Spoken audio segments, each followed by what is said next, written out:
I was on DJ Khaled's first album, Listen. I've done a good bit. Yeah, I've done a lot, but I did it pre-internet. Why does that make a difference? So before the internet, you had to either be on a lead single for people to know who you were, or you had to be on so much as a guest or featured artist to where it just made sense for people to know who you were because you were on songs with other major artists that either had second singles or you were performing with them. But fortunately for me, I was featured on a lot of things, but not major release first singles. Where today, if having the internet, you can exploit yourself to the world really easily, especially if you have music that's trending. Welcome to Bobby Owsinski's Inner Circle.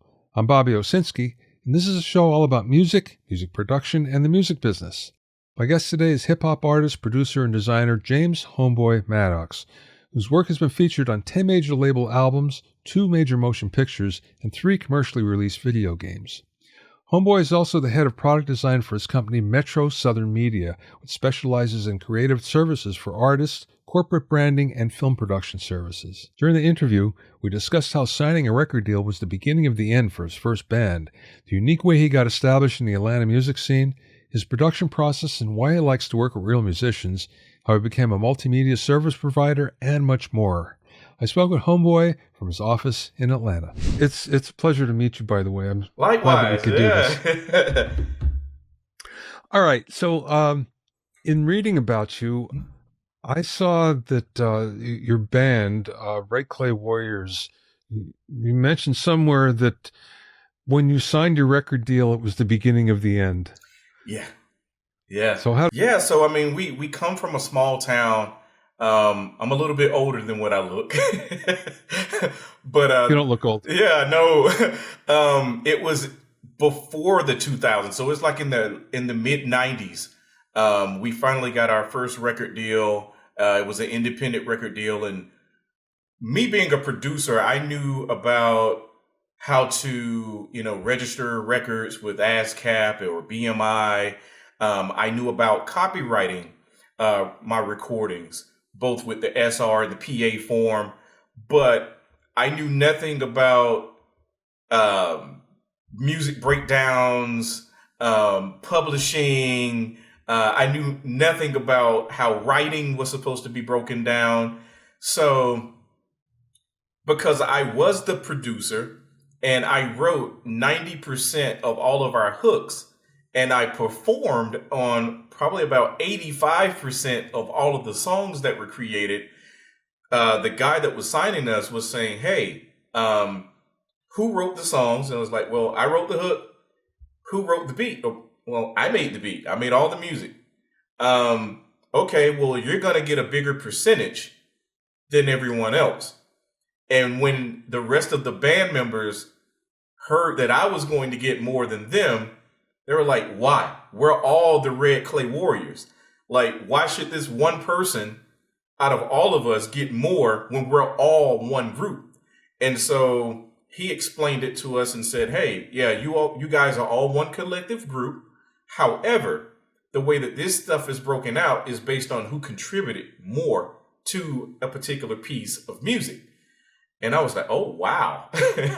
I didn't know that. So it was a big thing, man. Like, so much so to where I tried to tell my band members, well, okay, what if I just be a rapper and not do any production and we just pay someone else for production?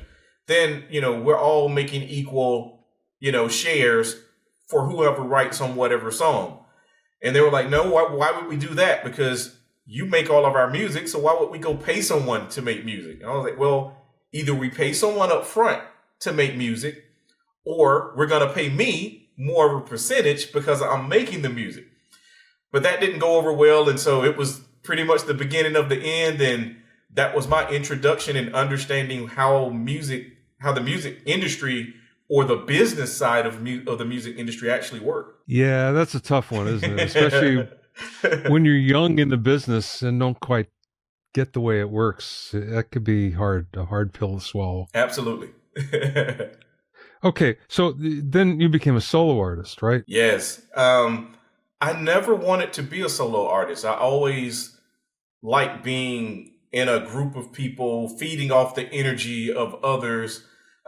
Even though I was multi-talented, I never wanted to be a solo artist, but um, a lot of the engineers at the time that we would use, when we went to certain studios, a lot of the engineers would take with me and they were like, "Hey, we think you'll be great as a solo artist." And I was like, "Nah, I don't want to do it." And then our manager at the time was like, "Hey, everyone keeps saying that you should just be a solo artist. Why don't you just give it a try? Why don't you just make a couple of solo songs and let's see where where this thing goes?" And so, I did a few things and I had to rebrand myself. I had to leave my hometown. I basically started hosting open mics at a club about 2 counties up from where I lived.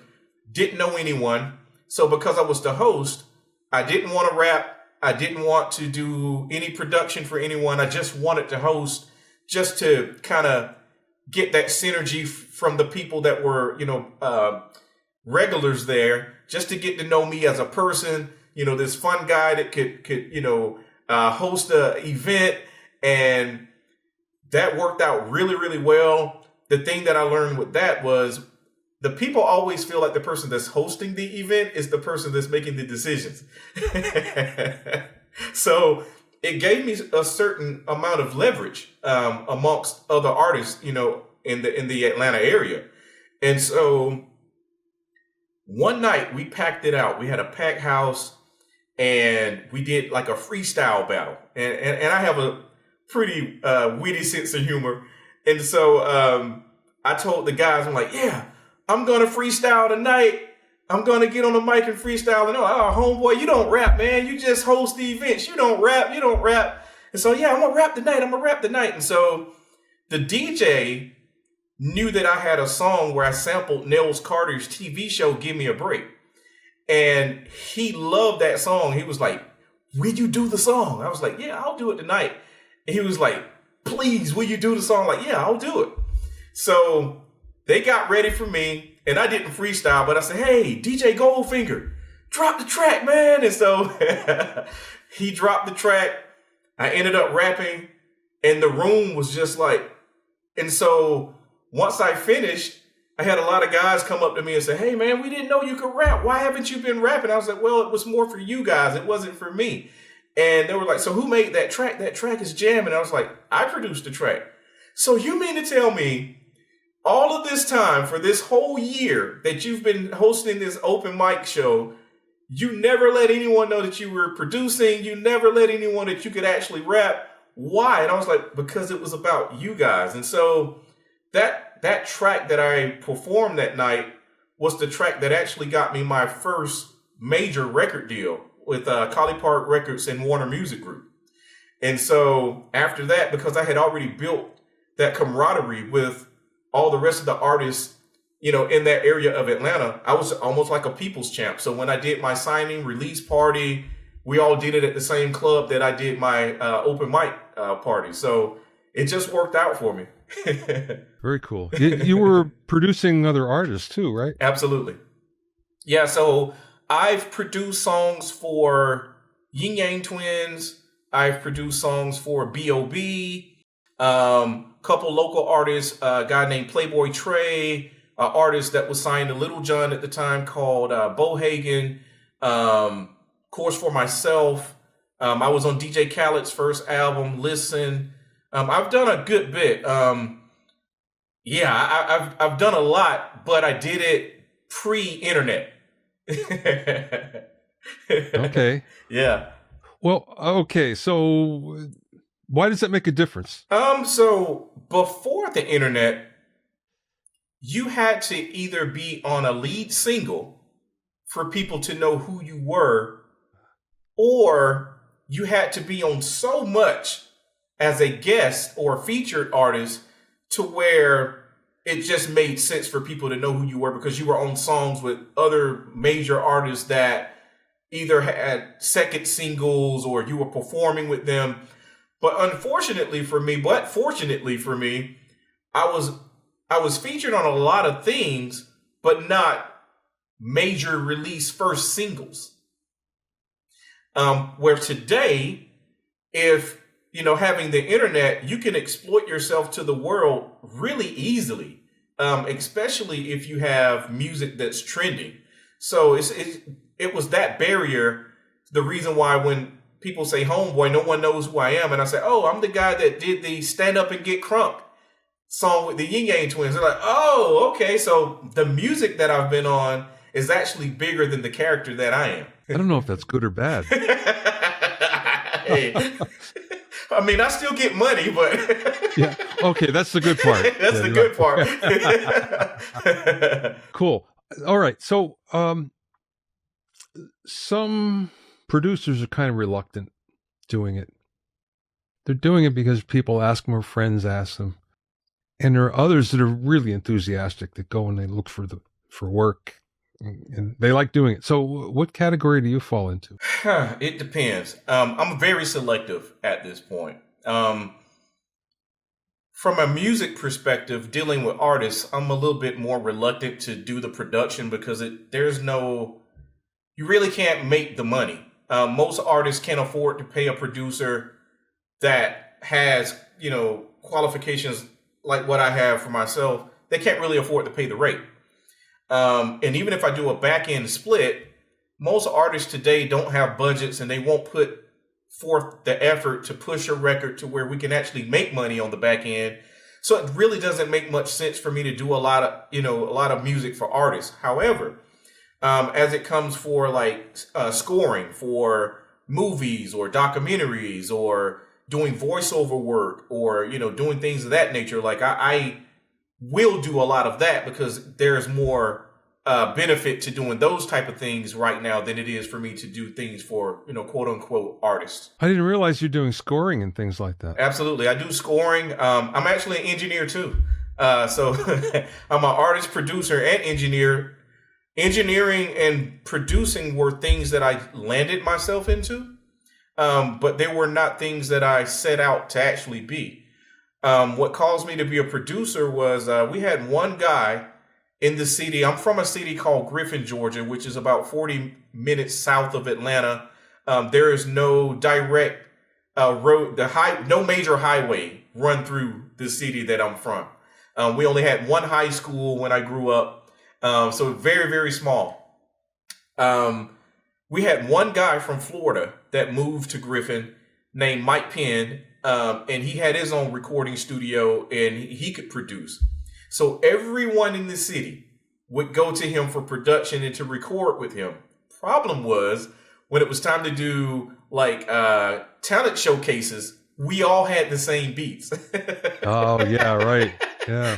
So I made friends with him and I watched him produce tracks. And I was like, man, I think I can do this. I know I can hear the music in my head that I really would like to produce for myself, but I can't get him to produce what I actually hear in my head. So I was dating this girl at the time that her uncle was in a gospel band. And he had a chord, I can't remember the exact chord keyboard that he had. And I told him, I said, hey, Derek, I'm thinking about getting into production. I need to get a keyboard. Which keyboard should I get? He was like, well, I really like Roland. Like, I really think you should get a Roland. And I was like, which one? So he and I went to Guitar Center and I looked at the Roland XP50 at the time. And he was like, I like this thing, man. I think it's a pretty good beginner board you can learn from. It's got some solid sounds in it. You can expand it. Like, I think you should get this one. It's like, awesome. So a couple of weeks later, I brought my dad up. I was still too young to get financing for myself. I was like 17 years old at the time. And my dad went in and he was like, okay, son, I'll finance it, but you got to pay it off. Like, you work. So you pay it off, I'll get it. Done deal. Got it. And this taught me about financing. So I got this keyboard and I'm at home and I'm playing around with the keys and I'm learning how to find the different sounds in it. And I was like, okay, I got this beat. I'm ready to record this beat. And so I was like, okay, how do I record? So, and I mean, in those days, to read a manual was almost like reading Japanese, and it didn't make any sense, and you couldn't really figure out. So I let Derek keep the keyboard, and I was like, hey, I'll let you keep it. You figure out how to sequence with it. You teach me, and then I'll be off. He kept my keyboard for about 6 months, and he never got back with me. So I ended up getting it back from him. And I'm sitting, I was like, hey, Dad, I don't think I want this thing anymore. Can I just take it back and try to get something else? He's like, no, son, we're paying for this one. Like, we can't take it back. You own it now. Like, you got to learn how to use it. And so I spent countless hours learning how to sequence on a keyboard. And I learned how to make beats on my own. And I became this producer. And so the same guy that was mixing our records, he would get drunk and just mix our music while he was drunk, and things didn't sound right. And it was like, goodness, man. So I ended up going to a few other engineers, and I just ran out of money. I couldn't afford it. And so I have a pretty good set of ears, and I'm watching and I'm noticing the tools that they're using. I'm noticing when they're using compressors. I'm noticing when they're using certain EQs and what they're doing. And I'm asking questions. So why are you putting the EQ on the strings? Or why are you putting this EQ on the vocals? And why are you doing this? Why are you adding a compressor? Like, why do you need this? And so I'm really trying to understand. I'm understanding about chorus and reverb and all the different things that gives pretty much the life to the vocals and music. And I had this one guy named Randy that actually was an engineer for Sony. And he taught me a lot about recording vocals. He wasn't really good at mixing hip hop tracks because he really didn't get the percussion quite right. But I learned a lot about melody and how to EQ pianos and strings and vocals from him. I was like, okay, I think I'm pretty good. And, as an engineer, we all have that special thing that we all do ourselves. And we can learn from others different techniques, but we just have our own sound, right? So I tried to mimic what he was doing, and I came up with something that I liked myself. I was like, okay, I kind of like this. And I had this other guy named Keith Chapman that primarily only mixed hip hop, but he was horrible with vocals, and he was horrible with the melody part, but he was excellent with percussion. So I just kind of watched what he was doing with percussion and how he would EQ the drums and how he would stack certain drums, and and that kind of helped shape and mold me into an engineer. I got like a Tascam 8-track recorder with the board with the 8-track channels, and I learned to record myself. I started mixing myself. Everything went digital. I got Pro Tools, and I've been using Pro Tools since the first Digi 01. So wow, yeah, that goes way back. Yeah, I went from ADAT. Well, first of all, I went from 2-inch reel to ADAT to Logic to Pro Tools, and I've been with Pro Tools. Yeah, I'm kind of surprised, but in a good way, that you're a Pro Tools guy, because there's so many people in hip hop, especially, are Logic based. Right. And I always felt that Logic was a great platform for creating, but it wasn't the best for mixing. Pro Tools is better. Yeah, for me, and I'll be honest, like, I do everything by ear. I've learned a lot of different techniques. I actually plan to go back to school just so I could really learn technically what I'm actually doing versus what I'm actually hearing what I'm doing. And so that I can speak more technical about, what I'm doing to mix as well. I could give seminars and things of that nature. But to me, Logic is too technical for how I like to work. Like, you truly have to know a lot of technical things.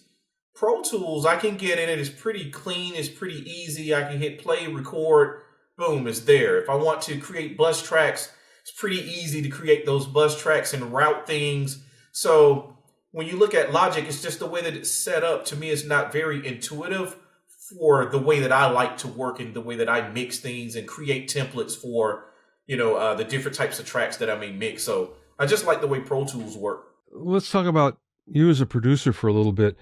Every producer has their own little tricks, and especially with working with an artist. What's yours? I am a producer that feels like your voice is actually an instrument that I'm missing. So when I create a track, it's pretty open to begin with. And then I'll send it to an artist and say, hey, do what you do on it, and then we'll come back to it. And then when they come back and I hear what they're doing, I'll either continue adding or I'll take away from things so that their vocals can complement the track and it all has a certain level of synergy. So that's kind of how I am as a producer. Now, I do sample, but I'm a little bit unique in the way that I sample. I'll sample a track only to replay what I sampled. Okay, what does that mean exactly? So, say I had a Al Green record that I really like, and I wanted to sample it. I'll sample it, but there are certain things that I would like to add in it myself that I probably couldn't add in it if I just used the sample alone. So I have as an artist, I have a 4-piece band that I actually perform with. And we'll go back and I'll resample it and I'll chop it up and I'll say, okay, guys, I want you to replay it with the live instruments. I'll resample what they did and then add what I'm doing into the original sample to where now I have 2 different samples that I'm actually sampling. Oh, homeboy, you don't know how much I like hearing that. Yeah. No, just the fact that you're working with live musicians, I think is a wonderful thing. Yeah. And there's something about live musicians that, as great as samples and loops and everything are, and AI and all that, it's not the same as real musicians. It's not. See, I actually play alto and tenor sax. Oh, okay. Well, you're a musician yourself. So I'm a musician too. Yeah. So yeah. I dibble and dabble with the keys, but my partner Kenny, who's my pianist and my organ player, I mean, he that's what he does. He's a trained classical piano, went to school for music theory. Like, that's what he does.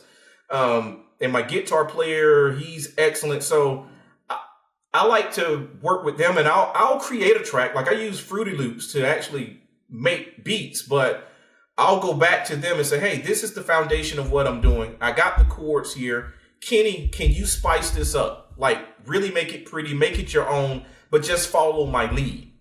And I'll do the same thing for the guitar, do the same thing for the bass. I'm actually producing the full song, but I allow them, because that's the instrument that they play.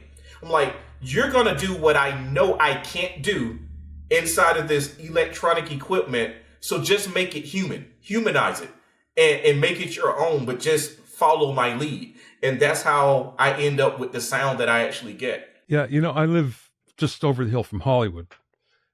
So I've been here for a long time, and I've worked in the best, biggest studios with the best studio musicians. And really, that's the way you have to work with them and say, well, here's the basic idea and go do your thing.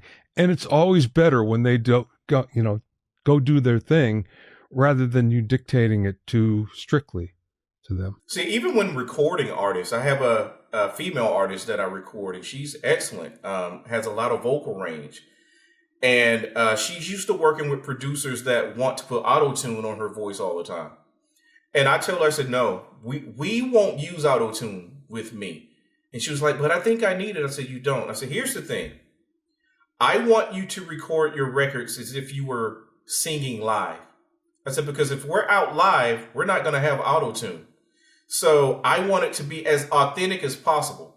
If you crack and hit a bad note, yeah, we'll go back and we'll correct that bad note. But some level of imperfection is what makes music great.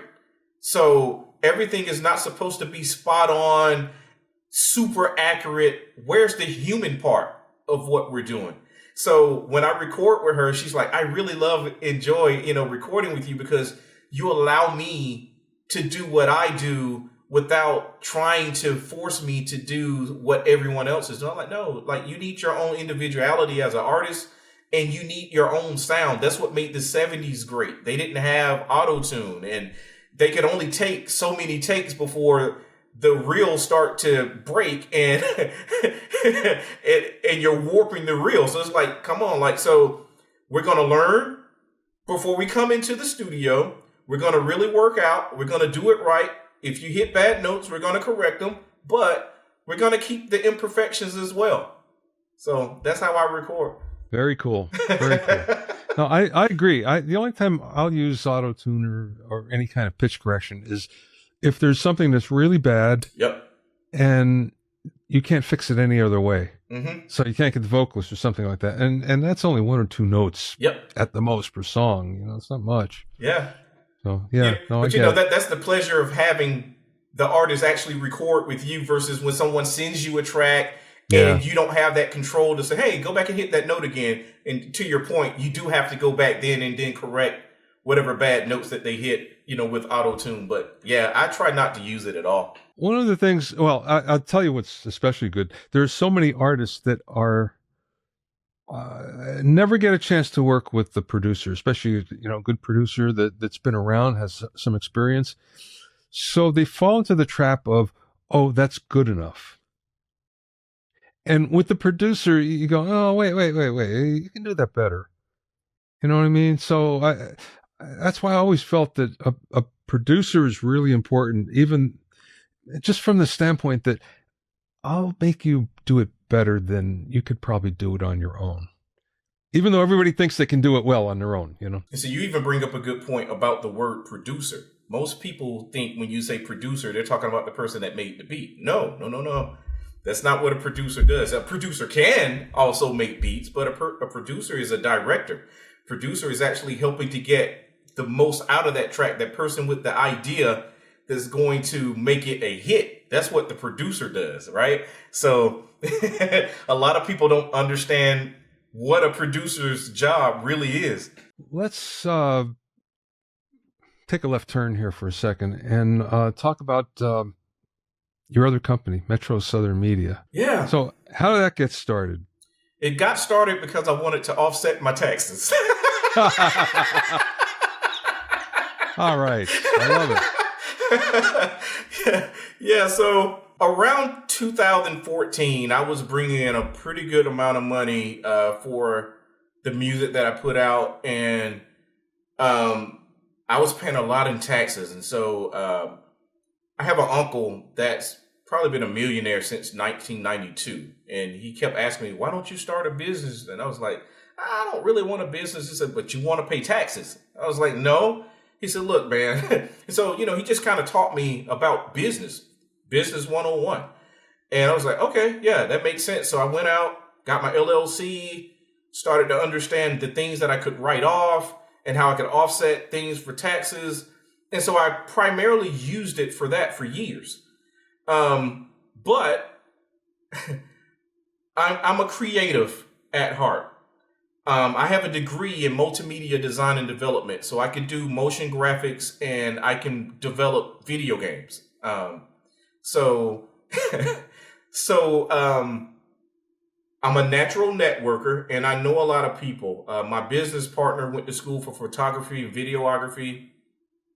And so I do voiceover work. I do a bit of radio imaging for some of the radio stations. And so I was like, you know what? I want to start a new type of business. And he's like, what are you thinking? I want to be a multimedia service provider. It's like, what's that? I'm like, well, we can do everything from graphic design to voiceover work for you. If you need a commercial shot, we can shoot that commercial. If you just need voiceover, if you need voice acting, we can do all of those things. And I actually have a cast. I have a few employees. We do everything from kids voiceover to urban voiceover to corporate voiceovers to corporate graphic design to hip hop graphic design to country graphic design. I shot a documentary last year that's on Tubi and Amazon Prime.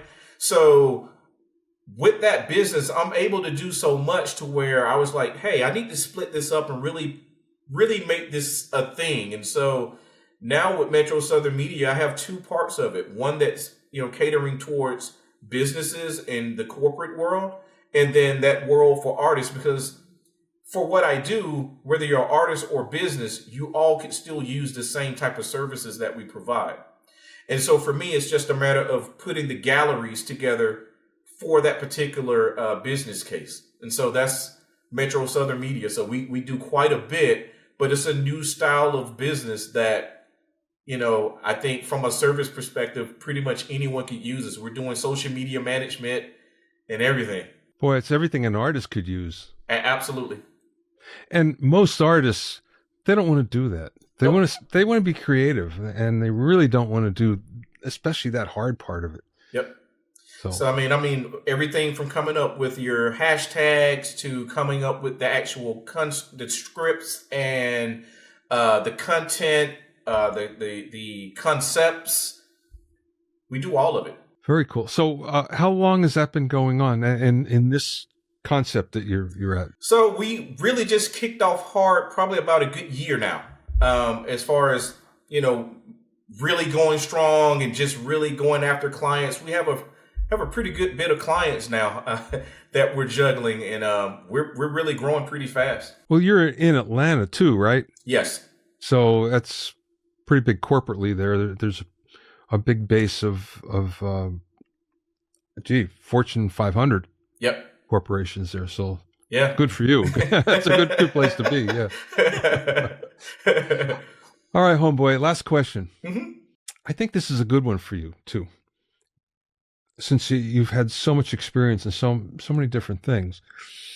What's the best piece of advice that maybe somebody imparted to you, or maybe you learned along the way? The advice is understand business first.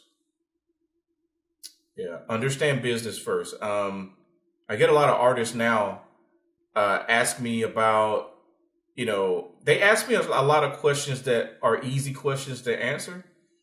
And what I always tell them is, hey, take time to understand the business, because then you can actually ask me questions that are really productive for your career. Right now, you're asking me a lot of the basic questions that you can find on YouTube, you can find in books, you can find anywhere, you can find on Instagram, right? But understanding a business allows you to ask the questions that will actually help change your career. I mean, if you're going to start a restaurant and you just start it without understanding the restaurant business, you're probably going to fail pretty fast. But if you understand the business and you move in the network of people who are in the restaurant business, then you can ask a lot of the questions that'll probably give you a lot of advice that will keep you from making some of the mistakes that they made. But if you don't know enough about the business, you don't even know the questions to ask. Yeah, that's a big problem, isn't it? Yep. You don't know what you don't know. That's it. Yeah. I think that's a good place to stop. All right. This is awesome. Very cool.